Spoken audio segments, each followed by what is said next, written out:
All right, how's it going, everyone? It's time to open another mystery box of vintage jewelry. And if you're new to the channel, my jewelry store buys a lot of scrap jewelry, so gold, platinum, sterling silver, sometimes costume jewelry. And I have someone else that works at my store put together these boxes with a small collection of interesting pieces, and we go through them one by one, and I tell you a little history about each individual piece, whether it's something that we would keep, resell, scrap, and anything else interesting about the item. So let's dive in and see what we have on this episode. All right, we'll start off with this here. Let's get the zoom focused in here. So this is obviously a fork, and it was bent in a way to look like a peace symbol. It's kind of neat. Someone has a hole drilled in it also. You know, maybe it was a pendant, keychain, you know, just something neat to do, or something neat to make out of an old fork, a little peace symbol. All right, moving on here. We have a gent's ring. This one appears to have a couple diamonds in it also. A really neat finish. It's like a brushed finish with some bright cutting, and that gives it kind of a 3D effect. You can see there, two small diamonds, and we'll look for a hallmark stamp on the inside here. This one is 14 karat gold. Yeah, 14 karat yellow gold. You can see it nice there. And this is a ring where we'll just probably punch those two diamonds out, reuse them for repair purposes, and then the gold will get melted down for scrap value. Moving on, we have an old watch, and this is a mechanical watch. This is an Elgin. This one looks like it has some black onyx, black onyx details in the strap itself. This is a interesting stretch band style you don't see too often. It's kind of like an accordion. It's missing a rivet or something back here. You can see it's kind of a weird gap there, but yeah, if you've seen a couple episodes ago on this series, I showed how to open one of these. It was an old pocket watch, and we found a photo inside of one of them. I'll tag that video above here. If you haven't seen it yet, go check that out. We popped open the back of a watch, and there was a really old black and white photo of, I'm assuming, maybe the owner's lover or something like that. So I think we should probably pop open the back of this one, just because, hey, you know, I don't want to miss another interesting picture like the last time. So I might have to do this off camera, but just to kind of show you what I plan on doing, we'll just use, then this watch is not gold. It's just like a gold plated watch, and it is not running. But to get this back off, you just need a like a knife here. Let's see if I can do it on camera. If not, I'm gonna have to go use a more serious setup here, but I'll show you what I'm about to do. There's a little tab on the back side of these right there in the center. You can see the edge of my knife is. Get it to focus here. I just need to pry up on that little tab. So let's see, maybe if I move this. Alright, this watch was battling me hard, so I had to go out to my watch bench and bring out the big guns and get this thing started here. So we might be able to show it getting pried off with the knife. I got it started out there. There we go. So this will show how the movement comes out. You can see it's like curved glass, and the bracelet, you can see how that glass really magnifies too. But yeah, no scrap value there. And then here is the actual mechanism. Not running, unfortunately. but it's really stuck on. Here it comes. Sometimes they don't want to separate from these backs.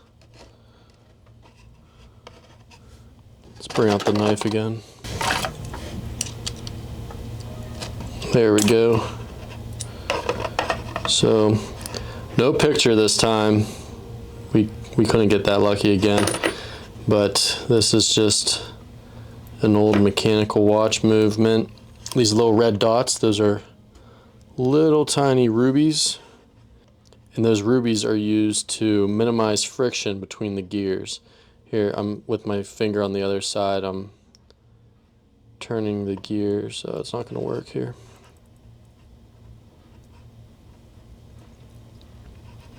But yeah, this movement is actually overwound and it's kind of jammed up there. You could get this repaired, but there's really no point. So moving on. Alright, here is the next piece, and when you first look at this you might think, oh, that's just like a toy ring, and it is. It looks like a big piece of plastic there, and looks like a copper ring mounting.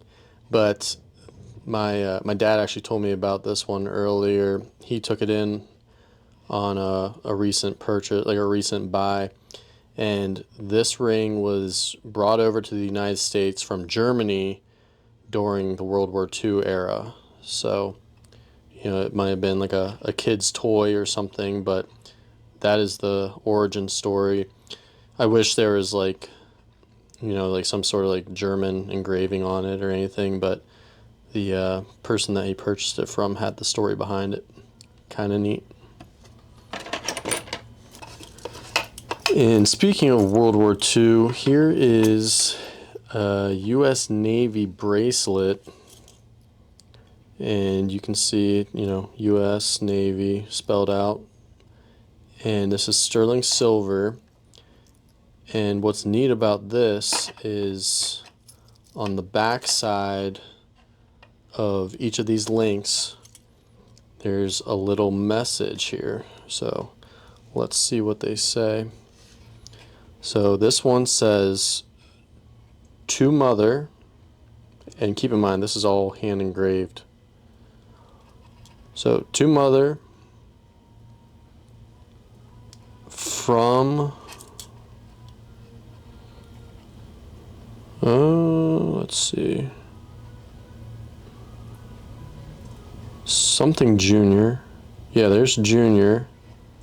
I don't know, I'm missing it there. If you know that name, it's that first letter's throwing me off. Something Junior.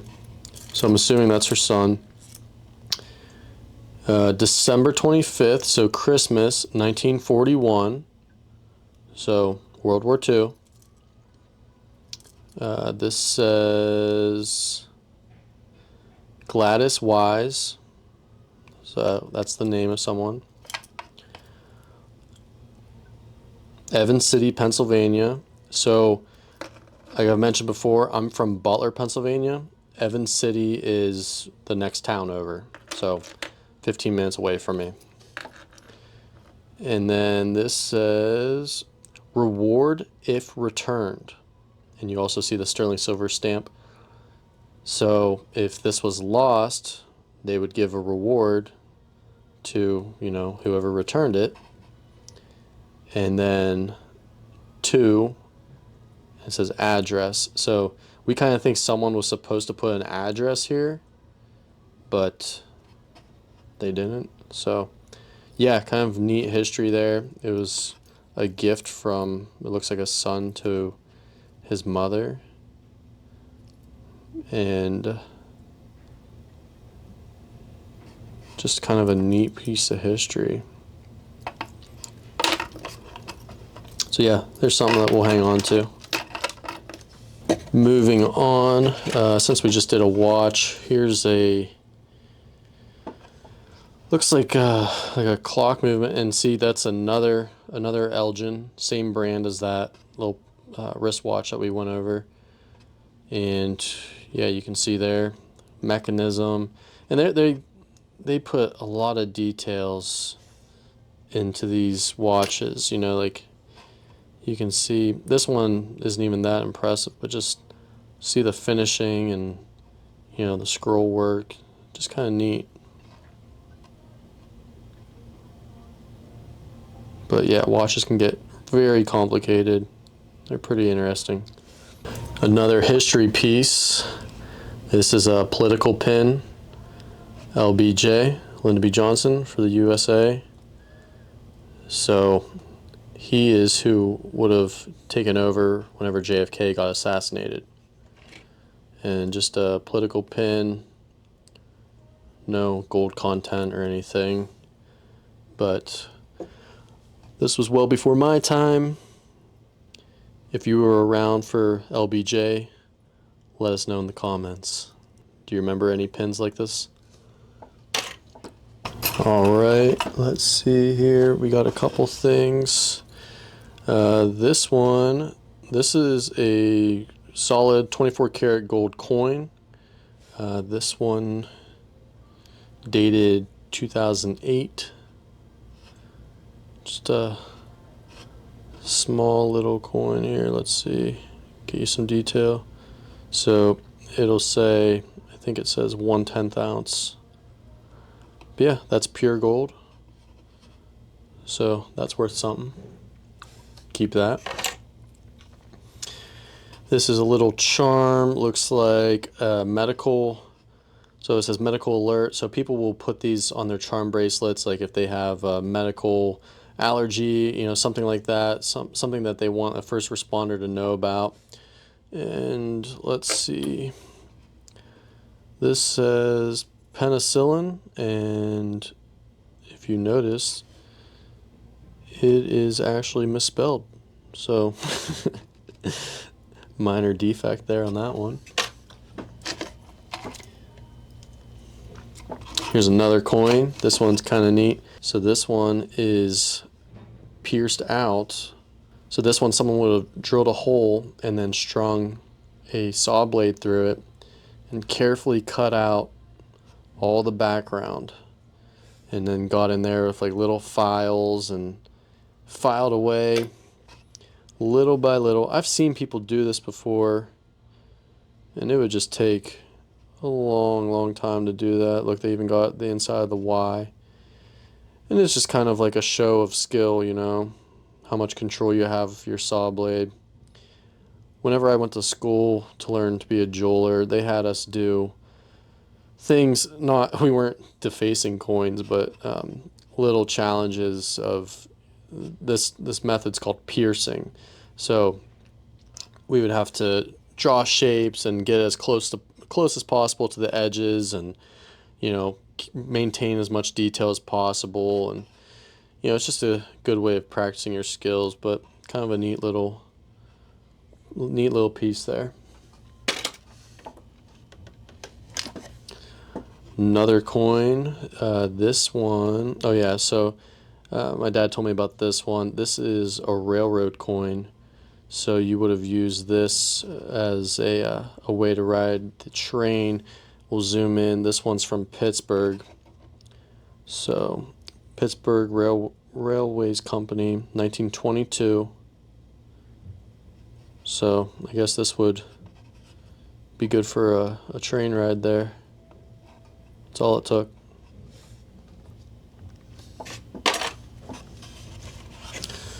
On the Pittsburgh theme, we have a Steelers pendant.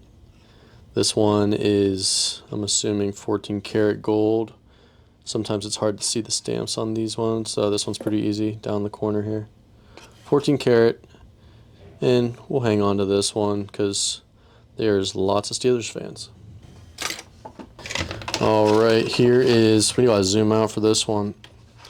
Here's a vintage piece, and you might be thinking, you know, it doesn't really look like jewelry. This is actually like a small purse made out of solid sterling silver. Little handle here. And this would probably been worn for like special occasions, you know, like kind of like a little clutch to hold a couple important things for like a night out or, you know, special occasion type of thing. But really neat mechanism. You know, you pull it apart.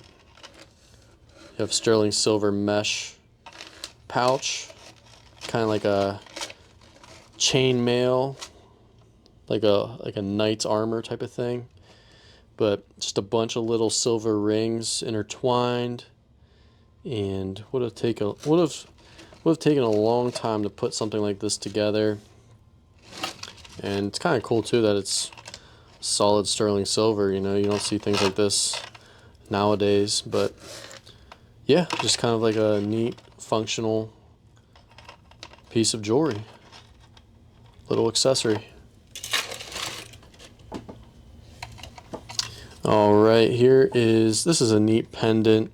I believe this style was kind of popular like in the 80s maybe, 70s, 80s time frame, but it's made out of 14 karat yellow gold, and this is an actual diamond inside there, and it's probably like acrylic, or like, I don't think it's actually glass, but it's supposed to have like a crushed ice effect, and I'll hold it at an angle so the lighting gives it that crushed look. But yeah, just like a little diamond floating in the window there, and if you look at it from the right angle, it looks like broken glass or something. But yeah, just kind of a neat pendant, and you can see the whole way through it. It's kind of different, and on a pretty light chain. But you can see top left corner, little 14K. That's how you can tell what the chain's made out of. So something like this, might hang on to it, maybe refinish it, put it in the estate case. We have a lot of estate jewelry for sale here, and every now and then we'll deem things that we purchase off the street as resellable, and we'll put that out. This is just a little solitaire diamond pendant, and something like this, you know, we'd probably tear down and then use the diamond for repair purposes in the future and melt the gold down. And I can actually show you how we do that here. So, because I realize I haven't shown you guys much of the teardown process, but these pliers are specifically designed for pulling back prongs, and you probably see me using these on some of my recreation videos. But you just kind of give them a little pinch, and that pulls back that one prong, and we'll probably have to do it here for another one. Definitely kind of tricky keeping this in focus here, but I usually do these shots through my microscope.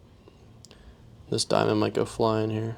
Bend it back a little bit more, and then a lot of you ask what this is in some of my videos. This is just beeswax, and it's nice and sticky, so it allows me to grab the stones, pull it out. So like I said, this stone will probably be used for repair purposes. Someone loses a diamond and needs a replacement, we'll use this one. Looks like it's in good shape. And then mountings like this just get sent off to the refinery. And since we're on the topic of tearing things apart, I wanted to take a minute to show you guys how we tear apart class rings. I showed this ring on one of my other unboxing videos, and someone actually left a comment wondering how we removed the gemstones from these. And I also mentioned how class rings like this are often filled with like a rubber cement material to give them an extra heavy feel. And this is how we remove the stones. We just put them in a vise really tight, and you'll see here in a minute, my dad's actually going to take a couple swings at this with a ball peen hammer. These are not genuine gemstones in these class rings. Typically, they're usually just like glass or plastic. So they usually just take a couple swings, and that breaks it really easily. And then he's just going to take like a little metal pick here and try to extract the remains of the gemstone there. But this one does not appear to have that rubber material like I mentioned a lot of these class rings do have. And he's just going to pull out the piece of the stone there, and you can see there's like a little strip of something that's probably like glue. Someone might have tried to tighten this gemstone with some super glue at one point, or epoxy. and you can see the rest of the ring's just hollow. So we'll empty out the rest of that broken glass and then send that off to the refinery. All right, it looks like we have a lot of coins this box, but let's see what these are. So these are just little looks like there's a couple other things in here too. There's like little letters also. V-O-T. Looks like an E also. I feel like this is like a coin and politics themed box. But I'm going to get these letters out of the way because I'm afraid to lose them. Guys, yeah, I was right. Alright, I separated those letters and yep, I was right. Spells vote. These are actually made out of solid 14 karat yellow gold. And I believe these were going to be used to make necklaces. And I think Michelle Obama wore, it was like a thing in the jewelry industry. It went around for a little bit. She wore a necklace that said vote on it. I think it was whenever Obama was running for president, one of the times that he ran, but I think that's what these are from. Some of those were made. But yeah, I'll put these away. I'm going to bring those coins back out. So here's a better view of all the coins. Look how small that penny is, especially compared to the other ones here.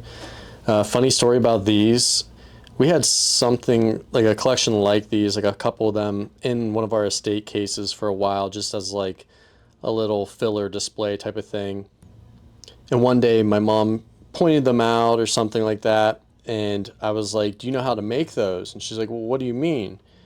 And I told her that you just take regular size coins and you just put them in a microwave for like 3 to 5 minutes and it shrinks them down this size.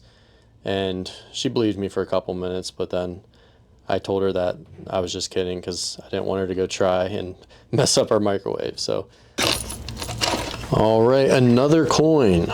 Not only on this pendant, but like any pendant. This is a good example. One thing we always look for is at the top of the pendant. This is a good example of a really worn out piece. So probably what happened with this one, they wore it so much that it got thin at the top, and then the ring that would have been looped through there wore through, and then luckily they didn't lose it. But especially with soft metals like silver, gold, it wears out at the top just because, especially because this is a heavier piece. So over the years it dangles and it, side to side, rubbing away, and it eventually wears through. If it's like a pendant made out of gold or platinum, we go in with a laser welder and build up that space. We can fix that and then make it wearable again. I don't work on brass like this, but just want to point out a common repair. That's a good example shown there. All right, we got, looks like a little pin. It says Roosevelt, so more on the political theme and coin theme. But yeah, this is enameled, and the enameling back in the day was much nicer than enamel today. It's just really high quality stuff, lasts a long time. This was probably a pin, and the hardware seemed to broke off. So yeah, kind of a neat little piece there. This is like a flexible bangle bracelet, and it is, let's see, zoom back in. Looks like the stamps on this one are going to be at the ends, and as you can see, this one is stamped T and Co. So if you know what that is, leave a comment down below if you know what that stands for. And then this side says Italy. in 925, which means sterling silver. Has a little heart on it. It's bare. But to answer what T and Co means, most of you probably already know. That would stand for Tiffany and Company. But something like this, I will never sell. Like I'll never resell it, because there's more fake Tiffany and Company jewelry out there than there is real stuff. And it's really easy things to fake. You know, it's just a sterling silver bracelet with a sterling silver heart. You know, it's really easy to make a fake Tiffany and Company stamp, make fake boxes and everything like that. So even when people bring in things like this and they have the little Tiffany blue box and everything like that, it doesn't really mean much of anything. So I stay away from, you know, reselling Tiffany pieces, just because I don't want to tell someone it's Tiffany whenever it could easily be a fake. Alright, here's a Cameo. We've been showing a lot of Cameos in these. Cameos are a pretty popular vintage type piece of jewelry. This one's in good condition. Usually pendants don't receive much wear and tear. And you can kind of see how that's constructed from a bezel. Fits nice and tight. And this one is made out of yellow gold. So this one, the stamp on it will be located on the inside of the bail. You can see it in there. So we always look for the stamps whenever we purchase items off the street. And if there is no stamp, we have other ways of testing the material. Maybe I'll show that to you guys on a later video. This here is almost looks like a necklace, but based on these clips, this would have been just a simple pocket watch chain. So the user would have attached that to the top of their pocket watch, or clip it on their pants so that they could keep their pocket watch in their pocket, not worry about losing it. And this is not gold, this is just gold plated. This is just a costume crystal piece of jewelry. Nothing of value here. And I know some of you guys comment that some people are interested in purchasing costume jewelry online and such. I'm sure there is. You know, there's a market for everything out there. That's just something that we do not get involved in. You know, we focus on fine jewelry, so something like that will just get put away.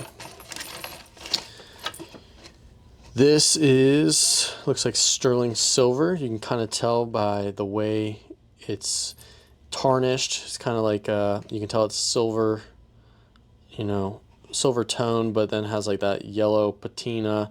That's something that happens a lot of times whenever sterling silver is around other metals and not being worn by someone.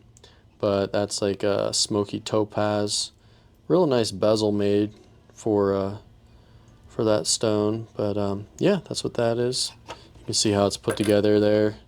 Kind of a rough solder spot, but you know, someone was trying. So that's that. Alright, and then we have a charm bracelet. So this style of these like double loops, these are really good for charms because you can put a charm off of each and every one of these loops. This style, you know, it's not as popular nowadays. Charm bracelets aren't really that big of a thing any longer.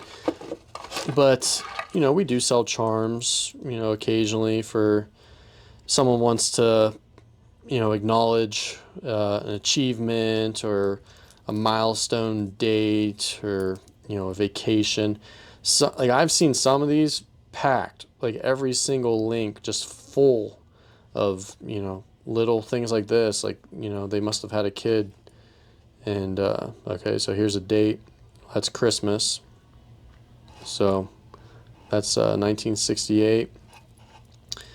And something like this, you know, there's just no way of reselling charms that were meant for, you know, someone particular, so it just gets melted down. You know, there's no way you can resell these. Little shell charm. This is, I thought that was going to be like a family pendant or a family charm where it has everyone's birthstone, but yeah, this is just Christmas. Maybe this was kind of like a Christmas theme, since that one was dated Christmas there. But whenever you look at these other charms, they have like an October date, and this one was September, so those are just birth dates for children. And you know, maybe they went on vacation, that's why there's a shell there. And yeah, this Christmas one, that was labeled 1968. Let's see if this one was the same. Yeah, same year. So Eleanor was born on Christmas, it looks like. So, but that ends today's vintage jewelry mystery box. Thank you so much for all the good feedback on this series, and if you like this video, be sure to like it, subscribe to my channel, and drop a comment. Tell me what your favorite piece was. We'll see you in the next one.